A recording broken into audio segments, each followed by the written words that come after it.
Good evening and welcome to Poland Daily, the first English news program in Poland. I am your host, Benjamin Lee. The long-anticipated Easter has finally arrived. Today marks the most important day of the year for Christians all around the world as it celebrates the resurrection of Jesus Christ. In Poland, the faithful attend masses in churches where they're reminded of this joyous moment.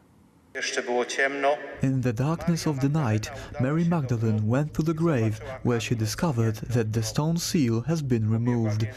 Later on, two disciples of Jesus arrived at the site of the Holy Sepulchre, making them the first to witness the miracle of the resurrection.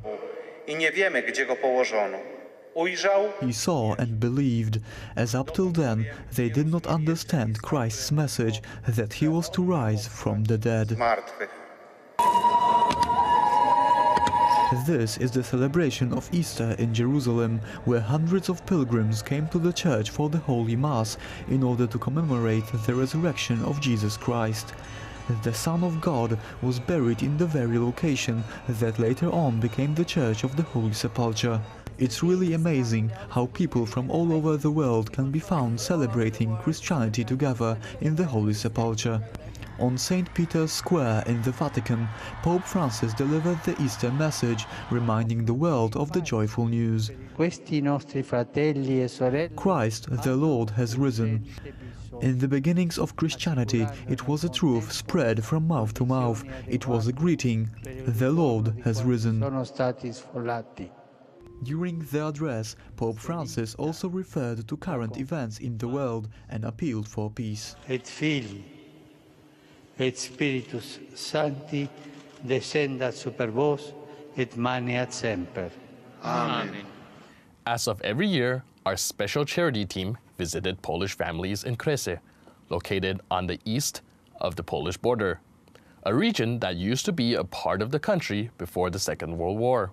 Many of the family there live in poverty and look forward to Easter packages delivered from charities from their homeland. Eastern Kresy are mainly situated in Ukraine and Belarus, but also in Lithuania.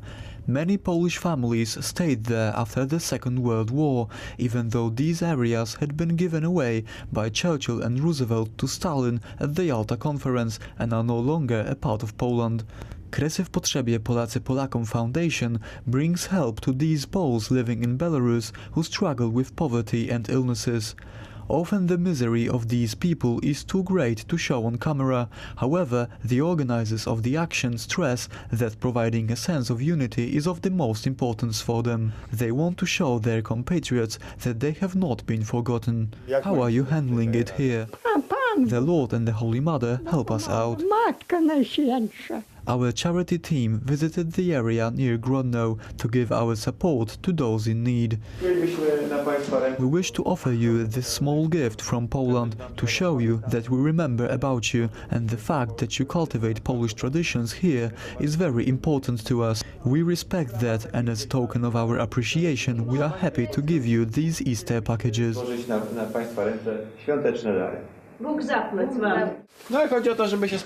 It's all about the fact that we can come from Poland, meet with you, our compatriots, and shake hands with each other. The Kresy area was once a center of Poland. After the Second World War, the Soviets either murdered or deterred the Polish population. Over 1 million Poles were moved from their place of birth. Some of the families managed to stay, some came back after a few years, yet they often went on to live in harsh reality. Charities and foundations are not only a great financial aid, but they also bring hope and feeling of unity that these people desperately need. New research by the St. Mary's University in London shows that young Europeans are quickly losing their faith and cultural identity as Christians. Poland is one of the few exceptions to the trend. Within the country, more than 80% of teenagers and young adults still self-identify as Christians. 83% of Polish 16 to 29-year-olds say that the Christian faith is an important component of their identity. Only 17% self-identify as non-religious. In the Czech Republic, Estonia, Sweden, Netherlands, and the UK, more than 70% of people in the same age group consider themselves to be non-religious.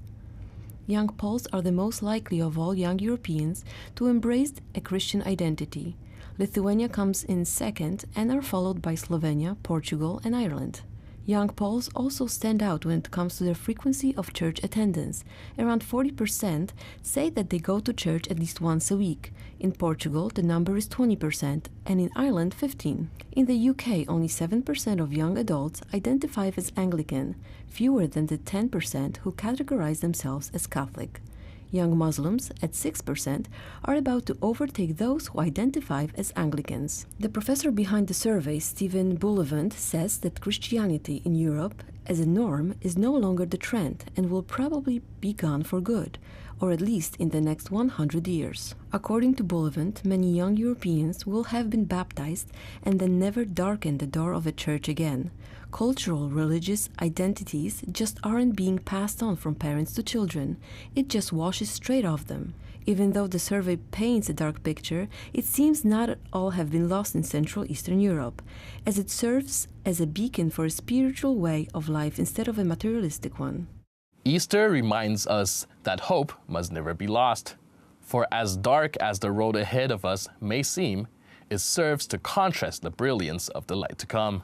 Here, from the Poland Daily team, we wish all of our audiences a fantastic Easter. May all your prayers be fulfilled, and may the hope that the holiday brings linger in our hearts. That's it for today. See you next time on Poland Daily.